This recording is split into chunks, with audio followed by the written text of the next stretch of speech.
Hello, welcome to the Doggy Style Podcast. Join me, Al Berg, and my dog Lola on our adventures through Long Island and New York City.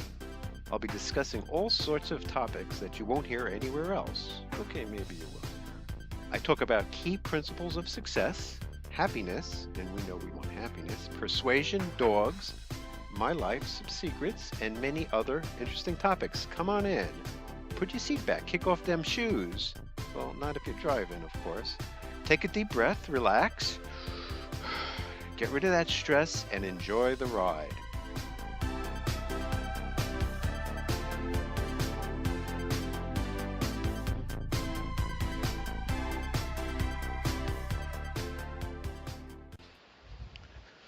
Welcome, everybody. This is Al Berg, and this is the Doggy Style Podcast, episode 56. It's a pretty nice day in New York, much cooler than yesterday, so it'll be a little easier to walk. I'm in a little pain today, just think I might be overdoing the walking.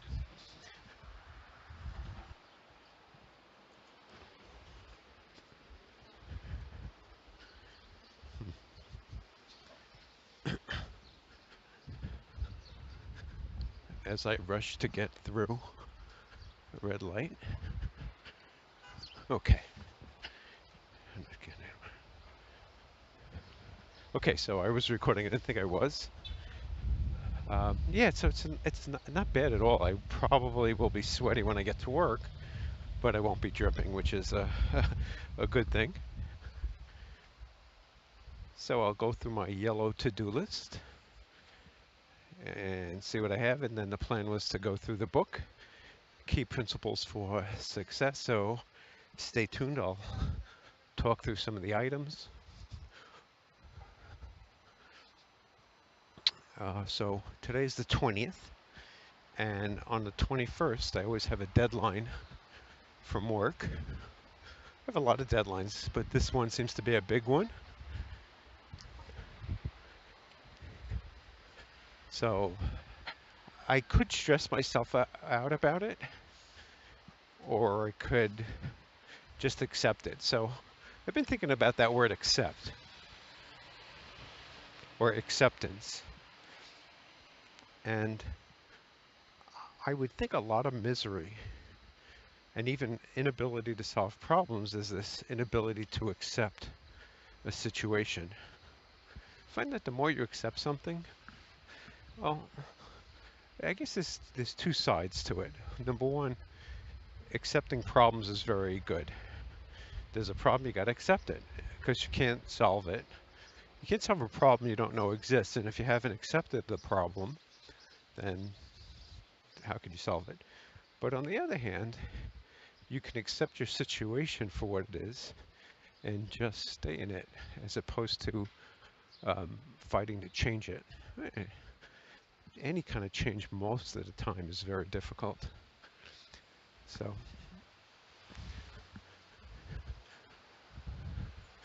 but if I want to be miserable, I could not accept my situation, ask a lot of why questions,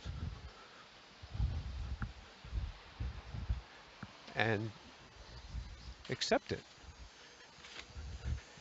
In a lot of cases, there might be things about what I think I want that's usually some sort of scarce resource. This is the interesting thing. Almost anything you want, once you get it, you won't want it anymore. It's very interesting. And a lot of that is because of scarcity. So something that's scarce is wanted. Something that's hard to reach is wanted. But once you have it, you don't necessarily want it anymore. A good example is weight loss or being overweight. Once you get it, unless you're getting some really positive thing from it, it's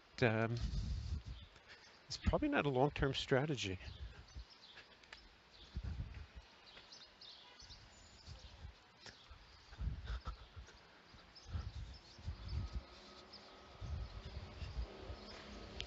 Yeah, so a few things because of the deadline. And I have these deadlines every month. I've had them for almost 2 years now. And kind of used to them. They do cause some stress, but I have a coworker that does a lot of the boring work. Um, Today I'll mark that, probably should automate more of my process. And again, at the same time, automate it for me and not for other people. And if you're new to this podcast, the theory is you don't want to give advantages to your competition. And a lot of times your coworkers are not necessarily your friends, but they're your competition. And as competition, if they can do what you can do, then they can replace you. They can replace you on the job. You reduce your ability to do stuff. But on the opposite side, if you want to do things that are good, best for your company, it pays to train them. So in theory, you could move on. Now, if you're the boss, this doesn't apply except for coworkers. So one thing I know is that I've been told, and everything's very vague. There's very little transparency in my company. Um, I think I need to have very clear and specific questions, and write down what the answers are. So the first question would be, what do I have to do to get a raise this year? Is it possible? Why didn't I get one last year?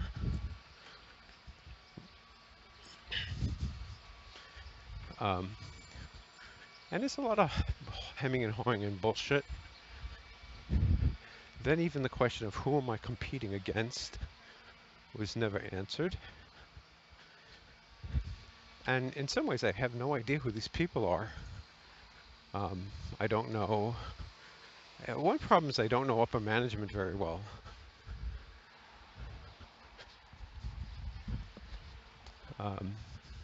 So that's a problem. If you're not known by upper management, it makes it very hard to be recognized. But I've been known today or yesterday because of a mistake. Now, I always wondered, is that a problem?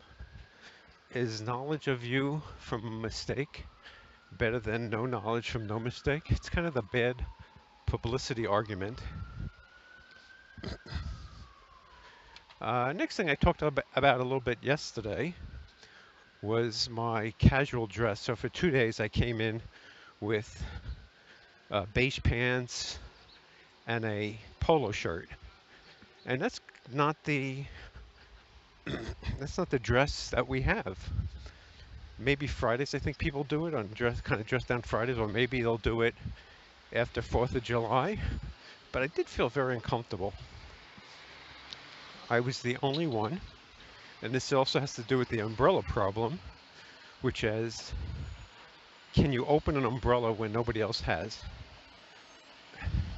So I did feel a little uncomfortable.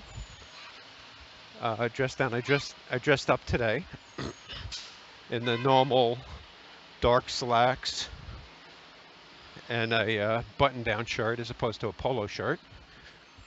I'm on a bad cycle today. Oh yeah, da da. So this, I call it a cycle. I just made the light again. It just seems like every time I come to a light,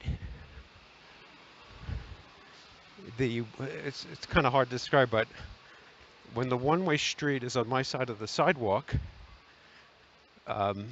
it's harder to get across than versus the one-way street is on the opposite side. So now on odd streets in Manhattan, for the most part, if it's an odd street, like I'm on 19th Street, the streets go one way, as in almost all streets, and they go from the east side to the west side of Manhattan.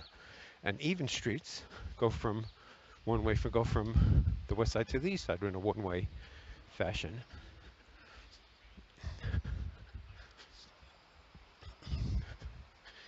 Yeah, so it's something to look for, is that fitting in. And I recently heard, and I'm sure you might have heard this also before, is that when you dress, you should always at work dress for not the position you're in, but the position you want.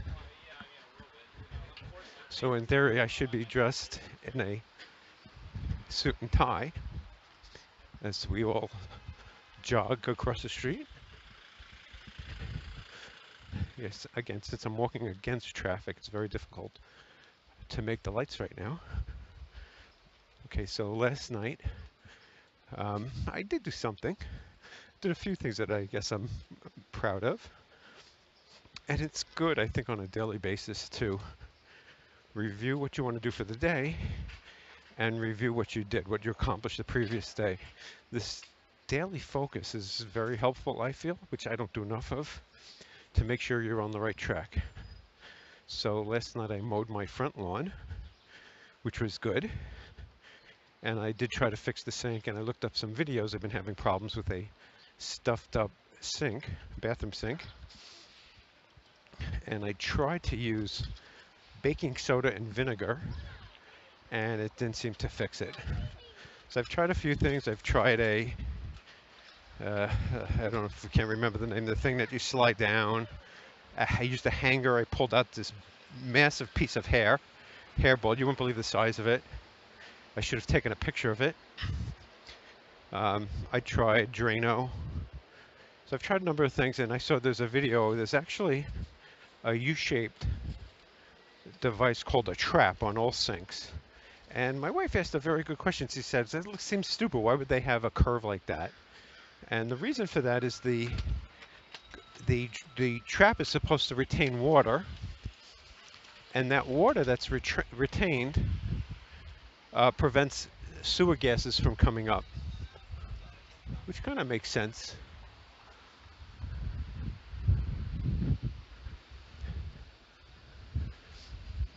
And that piece comes out. So for some reason, it looked like it was soldered in on mine. I don't know sure exactly why it was like that, but it looks like it comes out. It looks like the guy showed me is two bolts that looks like I can unscrew them, and then I'll have access to that part. But there could be a stoppage down further too. Could be why it's not, why the water's not going down.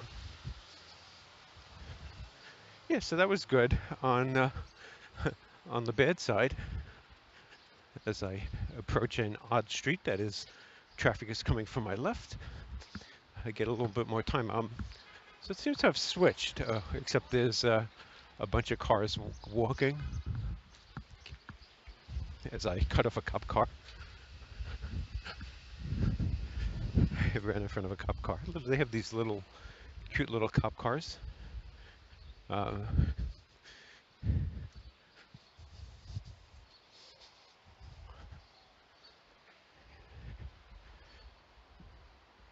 So I was listening to a Sam Harris, well, I was awoken last night about 2 in the morning to a Sam Harris, Scott Adams podcast where they argued about Trump, basically. And I have to say, Sam Harris is very convincing. He had very convincing arguments. Scott Adams' arguments weren't that good, but you can see where he's getting them from. I mean, it's a weird thing how both things could in fact be true.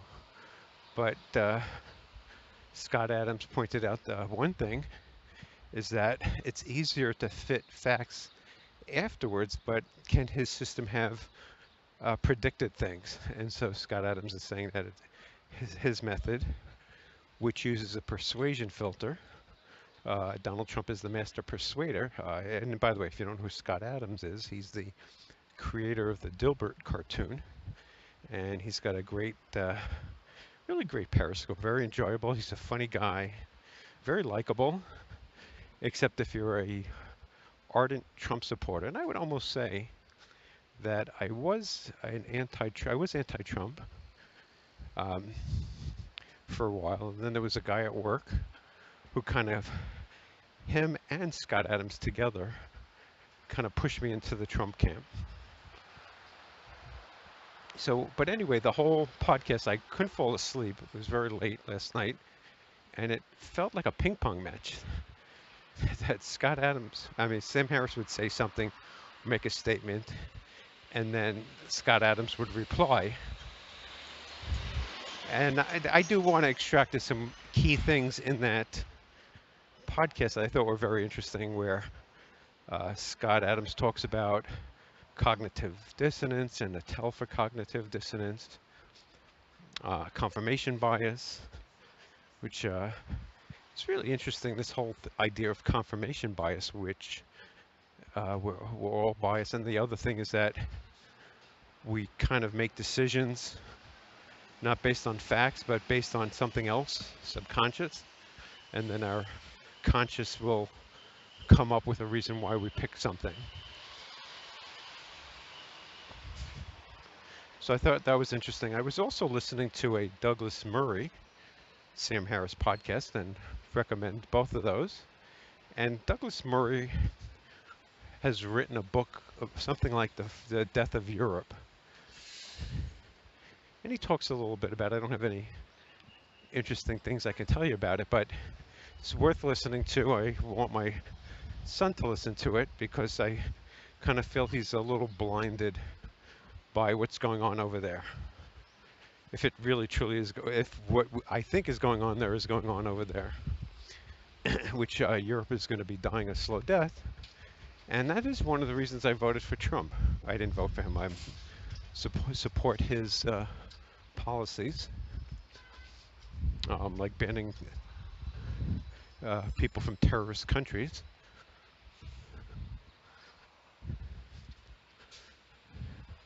And so I would suggest that I'll put links to both of those. So one of the things I've been wondering about is it a goal of mine, a subconscious goal, of to never run out of things to do. And if you run out of things to do, life could be very, very boring. I mean, I can't imagine having nothing to do. So is my goal in some way subconsciously to create new things to do, new projects, new tasks, new documents, yet not close any of them, because if I close them or finish them, that would mean that I have one less thing to do. Now that could be the reason I do have trouble finishing things, or I don't know if it's just finishing, but it could also be putting it to rest, like working on something and then just say I'm done with it and I won't touch it again.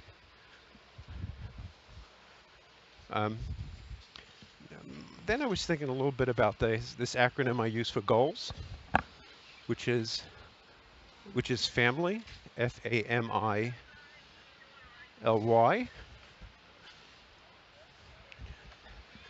And I like acronyms.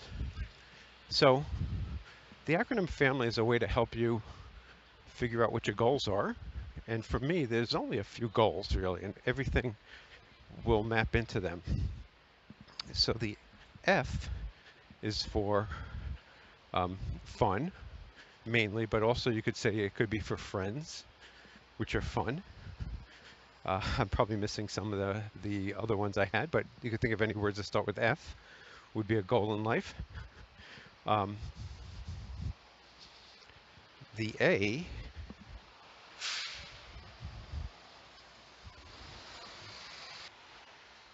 is for annoyances, so you want in life to clear up anything that annoys you. The L is for longevity. I missed the M. The M is for money, which really is going to be a job or a business, some way to make money. The I is for avoiding illness. I had trouble with that one. The L was for longevity, so that's anything to keep you healthy, to kind of live forever, which might be through writing a book. and the Y is for youth. So that's the acronym. And it just, I think, I mean, I really originally thought that all goals were in um, money, longevity, and fun. The longevity also would be having children or family for the F also. So I'm on the High Line now, in a tunnel.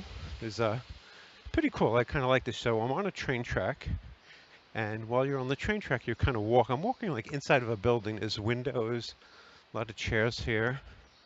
And if you want to beat the crowd, you got to come early. And if you want to be around a lot of people, you come later.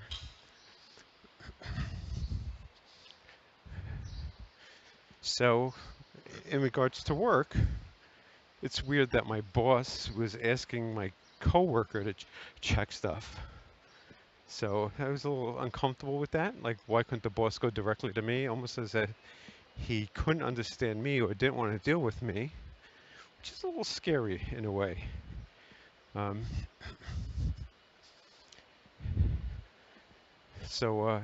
he kind of also forced me into an ethical bind last night. And I'm not sure if I mentioned it last night, but I'll just go over it again today if I did. And that is, I made a mistake on a report, so he wants us to reissue the report. Now, I regenerated the report, and some of the data had changed.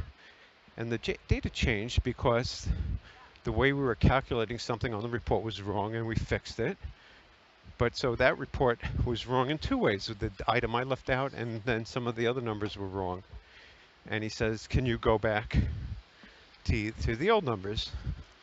And this is just a typical thing of an inconsistency, I find. But anyway, my solution to a boss like this is trying to find a new one or starting my own business. I mean, that seems to be the right solution.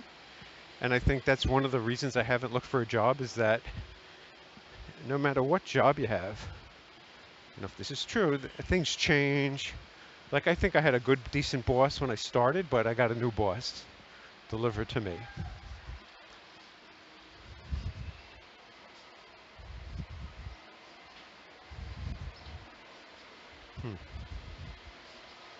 Next one I have is fixed email issue. Not sure what that even means. Okay, we'll skip that one then. So I'm getting a colonoscopy in a few days, and one of the weird things is you can't have seeds.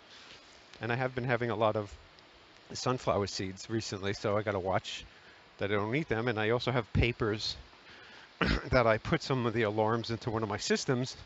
I had a problem with the system and had to delete all the alarms, so I have to do that again. Oh, I know what this means.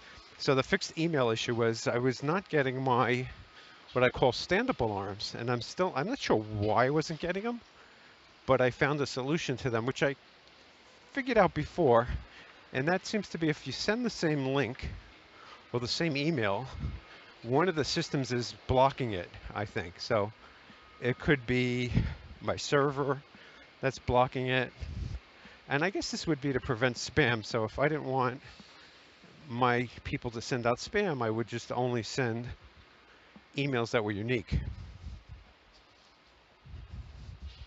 So I added a kind of unique item to it, and it looks good now. So an idea I had was to do a complete work podcast where, just like I do now, I would just talk about things while I was working. It might be better to do that from home, when I work from home, because it might be bad doing it from work. It might bother people.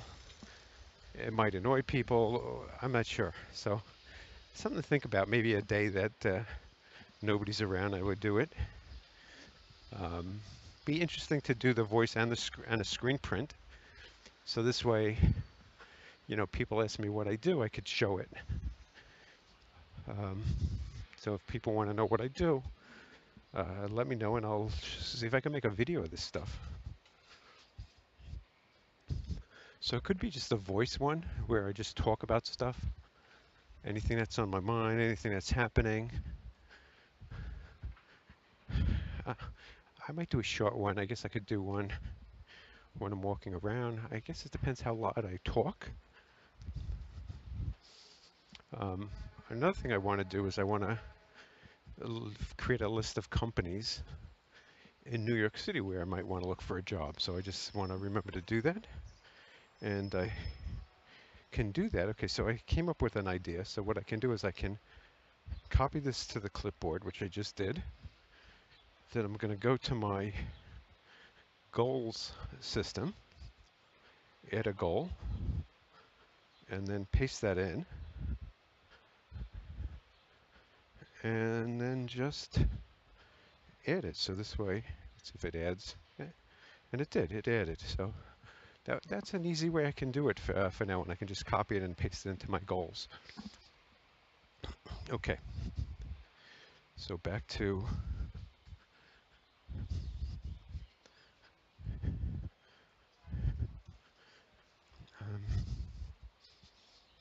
and again, another reminder is that I needed, so the boss asked me to add something to a report that I thought would be very difficult.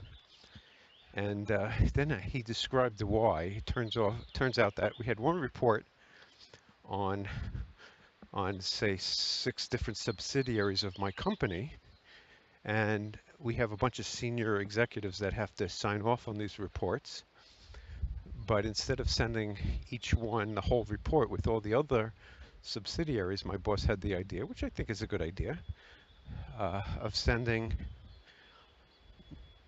the individual reports, sending each manager only the items that they're concerned with. So it would mean being able to hide things based on a parameter that's passed. And I don't know if that would be that difficult. It could just be a kind of an if statement. If this subsidiary include this information, so they would just have to pass the subsidiary list. And so maybe it wouldn't be that hard.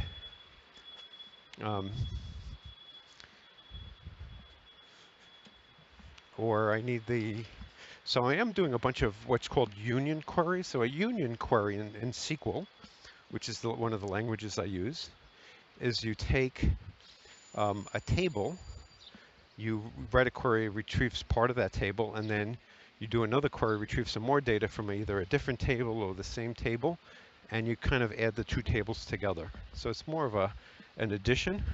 Now the outputs have to be exactly the same. You can't have different types of columns or things like that. I don't think the names have to be the same. And I believe that there's a difference, which is an interview question. If you want unique rows, you say union, and if you want all rows, including duplicates, you say union all, I believe.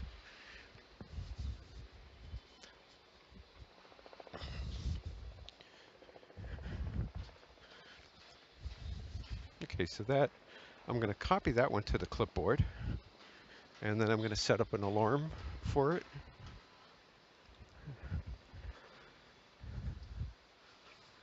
So I clicked alarm, set alarms. I'll paste in the email message. And then I'll put a time. So let's say we'll do that at 11. So I type in 11 a.m. And I'm going to get early warnings on it. Just, it's okay. There's no repeat on it. And that was it. So that wasn't bad. So it seems like if I have something on my to-do list that I'm talking about, I should copy it in. I could, if I'm talking about it, I could just record it and then either set up an alarm if it's something at work, or I could put in my goals. Okay, now I am getting a little hot. It's a little humid out today. I don't believe I'm going to be totally sweaty. But one thing I was thinking of, I might need to take an earlier train. And that would be because I'm thinking an earlier train would get me in a little early, and I'd have some time to get changed. Right now, I'm just right on the cusp of getting in at 9, and I don't really want to do it any later.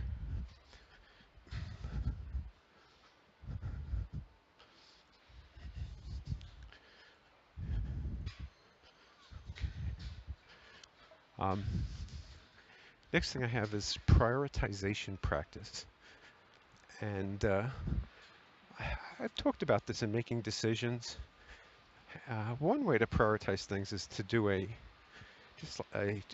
I'll call a tennis tournament, where you take you take every two ideas or items and you compare them, and one is better than the other. You have to pick one between the two, and then you just create it's like a bracket in March Madness. So you just keep picking between the two, and eventually you're going to come up with a top. Now the problem with this method is that'll give you your top priority, which is probably good. A problem is that you don't necessarily have the second one, because it's possible that the top one beat the second one early on. So you really do need to shuffle those items again and then repeat the same thing. So that's my idea. I mean, it seems like a very time-consuming way to do things. But one thing you could do is if you rated A greater than B. So you have two items. Either A is greater than B, a higher priority, B is a higher priority than A, or they're the same. And if you could give that information to a computer, then the computer in theory could line up things in a way that shows at least what a hypothetical order is. I have to play with this idea a little bit, but that's something I'd like to strive for.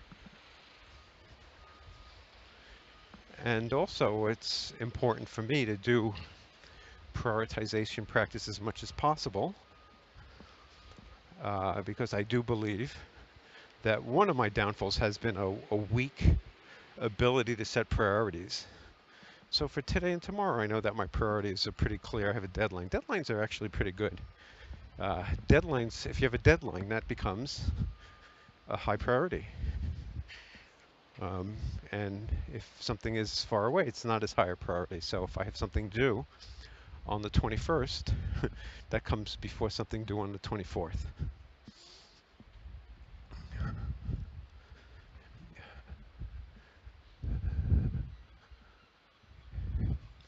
Hey, I might actually be a little ahead today. But you know, I'm approaching the end of the high line, and I'm looks like 3 minutes ahead of my due time. So I was thinking about this book I read, and the guy was saying you could come up with your goals by figuring out what you don't like in your life and just turn the opposite into a goal. And just a few of the things, I'm kind of not happy with my pot belly. I mean, it's not that bad, but and it's related to my weight. My weight today was 169.2, and I'm still behind my weight goal, which is like 166, I think, for today. So I've also hit what I would call resistance. If you're familiar with charts in the stock market, a stock will hit a resistance price where it'll have trouble getting past or going below. So because there are a lot of buyers come in, it just would seem the same with my weight. It kind of makes sense. I'm just hating the noisy construction all the time. So would that mean my goal is to eliminate construction or noisy construction equipment?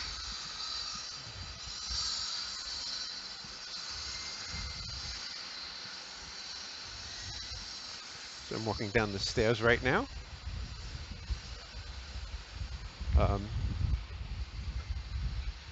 The light is green, I can see ahead of me, so I'm not going to run. I'm a little ahead, so I'll skip the run. Yeah, so the goal would be to lose the gut, and that is a goal. I'm trying to lose 4 more pounds, at least, or be below the weight of 165. And I've described in previous podcasts how to do that, or you can check out xldiet.com. Um, Another thing I have here is more friends.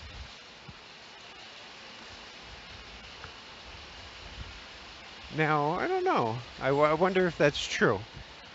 Part of me, likes to be part of something, and I would say that the juggling group, which I do feel a little left out. It seems cliquey. I don't know if I've gone enough. I know they have a trip planned, so I'm kind of an outsider, and it could be because I'm older, maybe. But who knows? Um, I mean, I haven't really gone out for. These people do go out for dinner on Tuesday nights, so it could be that's where they're connecting more.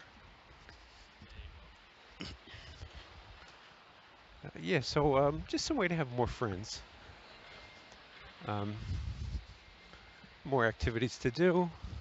But I don't know, part of me wonders, do I really want that? Or is there something negative that comes with it?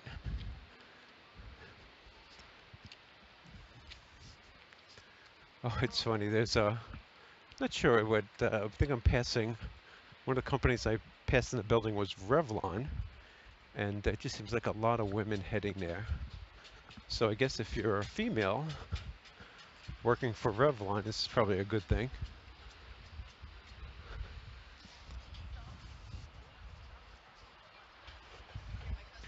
So I was also thinking about the term, which I really dislike, white privilege. And I've listened to a lot of this stuff, and there is something pretty convincing about that.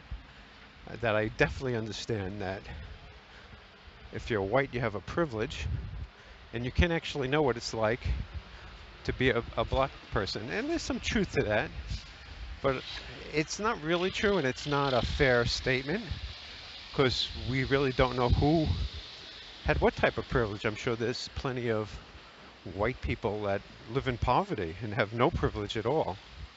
And there's other people that are born to very rich families. Um, so it doesn't feel fair. But on the other hand, what are the alternatives? Because each one of them has a very bad unintended consequence. And for example, I find that I would bet that there's more racism against whites since this terminology came in. Some people are thinking, oh, that's good. They deserve to see what it was like. But the white people that are being abused by other groups may have never been racist at all or done anything to anybody. So I don't see how that could be even a concept or fair in any way.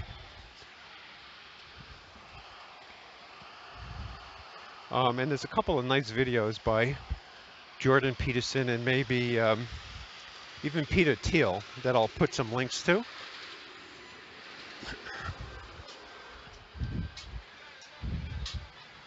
But there does seem to be some danger to this, where some people can either abuse or beat up people. I mentioned the other day how disturbing seeing these people beat up being called Trump supporter.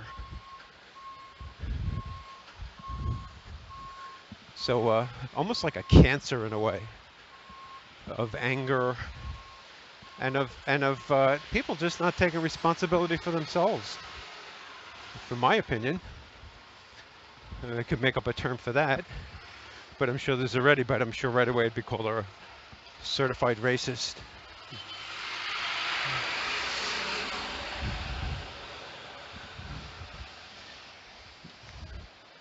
Whew. Okay. Next one I have is lowering blood sugar. I kind of fell off the wagon with this, if that's the right term. Um, for a while I was measuring my blood sugar a lot. I was taking medications. Nothing seemed to help. So I've kind of stopped doing it, stopped measuring. There is one technique that I haven't tried, and that is fasting. For supposedly fasting does something to help you lower your blood sugar and could normalize it. So I could say I tried it, but I didn't really try too long. And the times I have fasted, it seems like, say, if I'm consider myself fasted now, my blood sugar is actually higher, or higher than I would like it to be.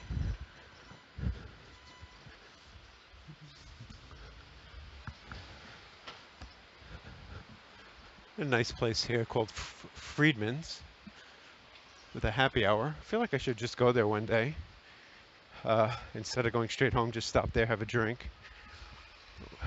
Which is something I'd like to try some more, which is just even by myself. Uh, Go to a bar, have a drink. I don't know how many people have done that. So just an idea of just be more outgoing, try to make friends.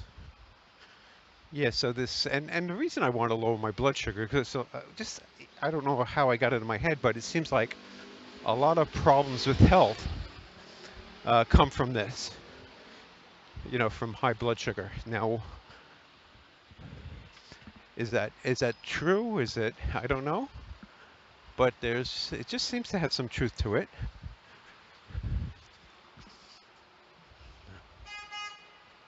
Yeah, so I talked a little bit about the resistance. I'll post a picture of the chart, but it just seems like at 169 pounds, I just have had trouble getting below it. So my goal today, probably my number one goal, is to get below, I want to weigh 168.8, just to break through that. So it's going to mean walking both times. I'm going to say I probably should juggle at lunchtime, which might be hard because of the day, and then eating light. So today, probably having 1 or 2 bars for lunch, and then a relatively a protein-only dinner. And that would be, and then really try to, I have some low-carb candy to really try to not eat that.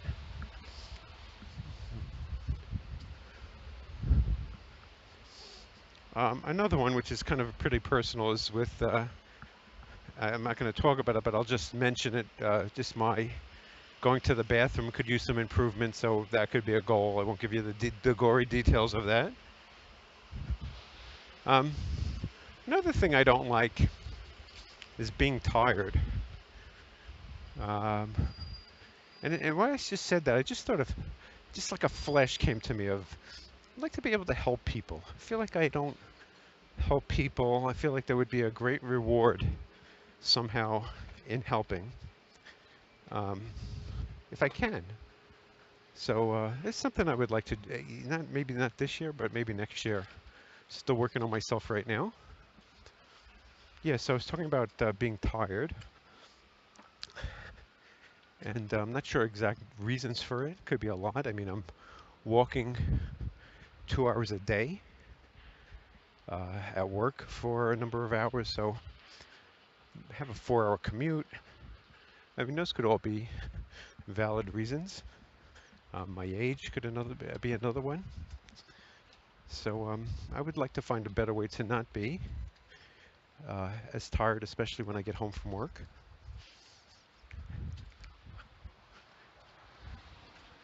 And it is a goal. So, I think Scott Adams, and I was talking about this yesterday on how being tired, a lot of times it might be more about being bored than anything else. So if you're bored, you're going to be tired. If you're doing something exciting, or you have exciting, interesting plans, or something that's tough, like if I had to give a speech, or I would be very nervous.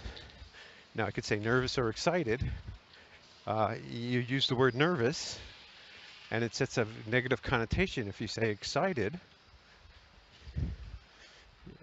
it sets a different connotation. So the excited is a much better way of looking at things.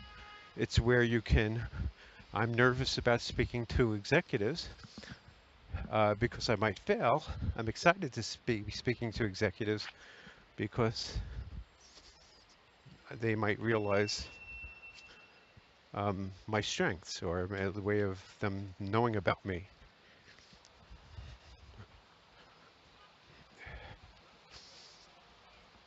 The other one is just aging in general. So it's just not a lot on aging and anti-aging and how we could slow it down, but there's research now, and so it's something to try to see if it can help. Because as you get older, all the diseases hit you. It seems like the only thing they found, or one of the things they found, is a very low calorie diet, but I think with a lot of vitamins. So,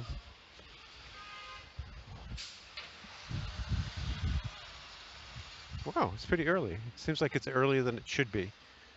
I don't feel like I walked that fast, but much earlier, or it feels like it's earlier. I'm 20 minutes early, and it feels like I'm 10 minutes away from work.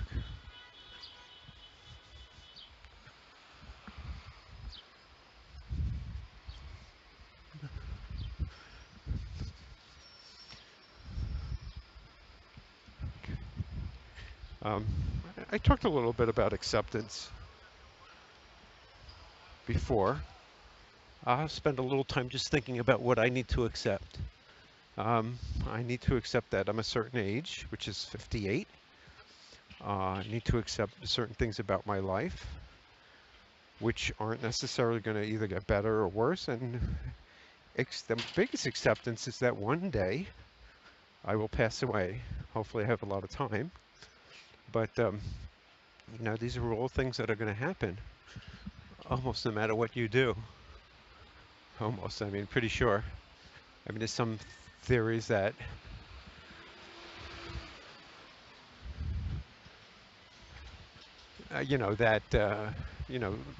medicine will get better. Kind of a cute, fearful German Shepherd in front of me.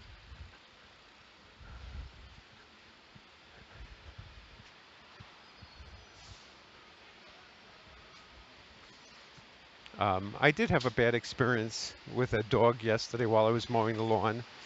The dog was barking at me.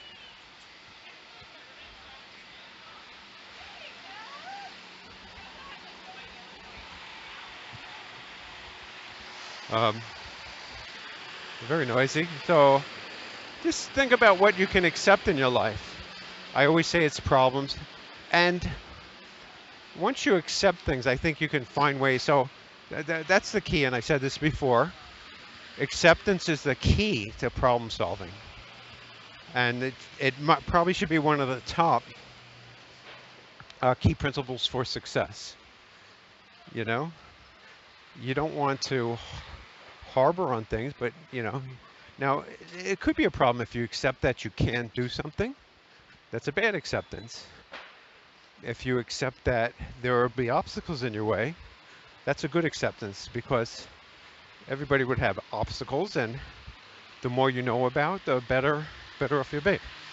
So I just had a thought about the amount of talking I do versus reading. I haven't been reading a lot of self-help books lately, and I know I said previously that one of the things I wanted to do is extract the top 10 things from a book, from each of the books I have, which again you can see at the website T2do, that's 4 characters, letter T, number 2, do.com/books.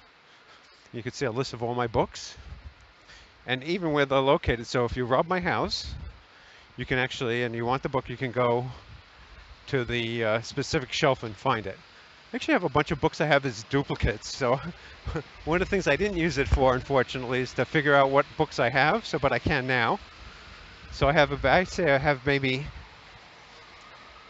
20 books of duplicates. Some are new, some are used, and I should figure out a way to do them.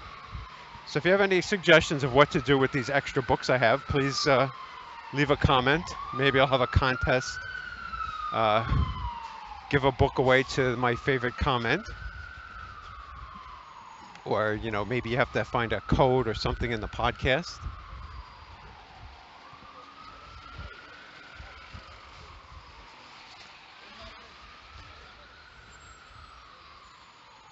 Okay, I'm gonna figure out where to go.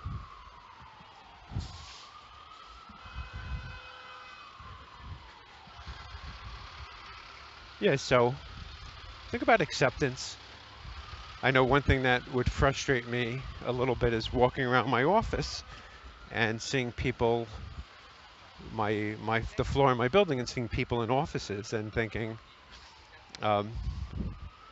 why do they have that I don't have? Or seeing people who have better titles than I do.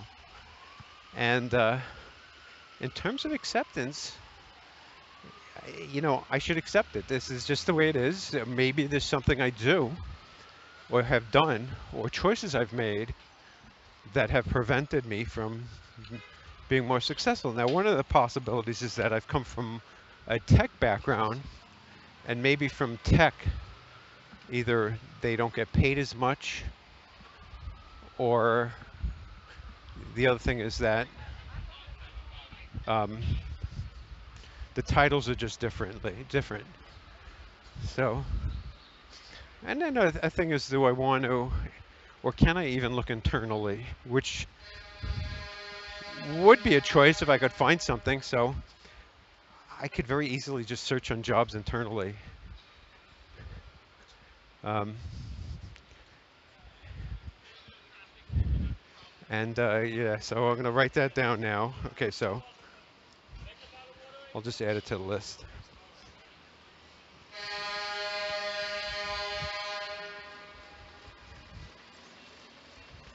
I'm still here.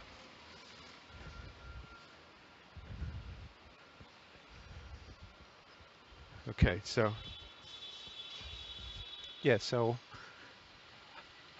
I accept also that there's a potential for me to get fired over this for this incident. Now, what is the probability? Say 25%. Though I do like the odds of 75% chance of not. Um,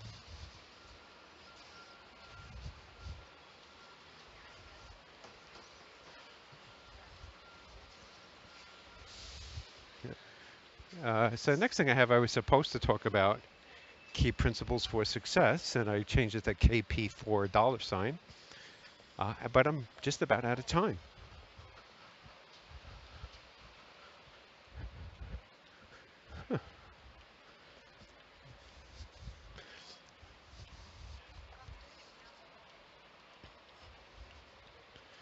Huh. So we'll have to do that on the way home.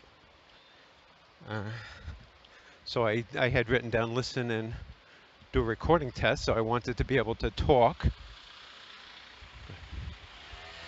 Okay, so I just almost got hit by a motorcyclist. I don't know if you heard that, but one of the things I do is as I cross, this is very dangerous to cross in the middle of a street, and it just showed me why. As I was crossing in the middle of the street, but I just did look to see if somebody was coming, and it was a motorcyclist. So if you do cross in the middle, make sure you do look both ways. Bicycles might be going the wrong way. Yeah, so I did this listen and record test, and it didn't work. I don't know if there's a way to do that, but I just wanted to play music. I guess if I played it out loud, the recording would have picked it up, but it just wouldn't have worked. So I do need to get a different kind of plug so I can take the output and then merge it with my microphone, my voice. I need some sort of Y connector. So the plug for my microphone has to be fed into the output from my phone and then back into the microphone that goes into the phone.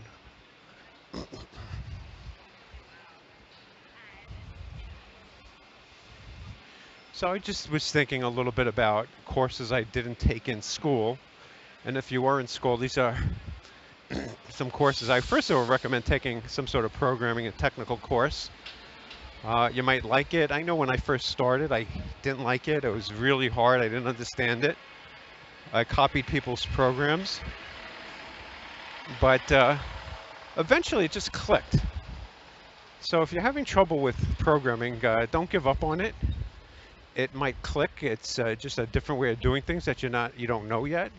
It's not intuitive. And there's just some concepts you need to learn to figure out how to do this.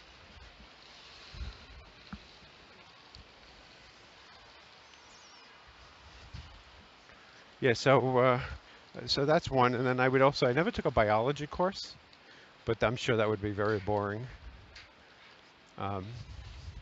Maybe like an evolutionary biology course. might be nice, or something with evolutionary psychology. That kind of stuff I think would be interesting. And then finance courses. So I do a lot of finance, and this is a goal of mine. It is and it isn't. Part of me wants to be able to go on a job interview and be able to spit out different facts about different instruments and derivatives and options and butterfly calls and every possible flavor of it. But it's not something I really want to do, except to just be able to get a job. So, in terms of job security, it would increase job security, but that's about it. So next job, I used to have this idea of getting a job at Google, but with what's going on there recently with James Damore and this whole diversity issue, which I do finding myself very frustrated by it. I just don't like the fact that I'm hearing that I kind of feeling like even if I look for a job, that companies are looking for diversity. So an old white male like me might not be the diverse person they want. But I guess if it's a young company, maybe they do want it. So it could be that Google does need a few older people. But this whole training and hidden bias, I guess, there is probably some truth to it. But I always say that there's some truth to stereotypes. I mean, people just don't make it up. You don't say that cheap wasp. I see it myself.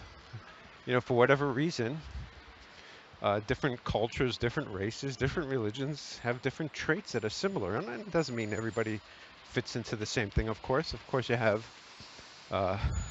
very smart white people, very stupid white people, and you have average. And then you can go through every race and religion. You have the gamut of it. But there is something about it. Now, should you use that to judge a candidate you're interviewing? Probably not. But you really don't have a lot to go on when you meet somebody for a job interview. So I just think that people want to hire people that are like them. And I've had some experiences with certain groups that I felt were, either probably some of the worst worker that I've seen, and then tried to sue the company I was at for not getting a promotion. It was, it's just the weirdest thing that I tried to help this one guy, and I won't mention what ethnic group he was from or religion or whatever it was, but it just made me feel a certain stereotype. And so, how else do we learn things? By pattern matching. Unfortunately, there is something called confirmation bias. So if somebody says to you XYZ, you will look for XYZ. And I think Scott Adams was making the point that post hoc, or after something happens, it's very easy to make an argument for almost anything. So I'm just about out of time. And I just want to thank you all for listening. You can always do me a favor by subscribing, liking, following me on Twitter. It's @AlecBerg. I do appreciate you listening. If you made it this far, thanks very much, and we'll see you again later. Al Berg signing off.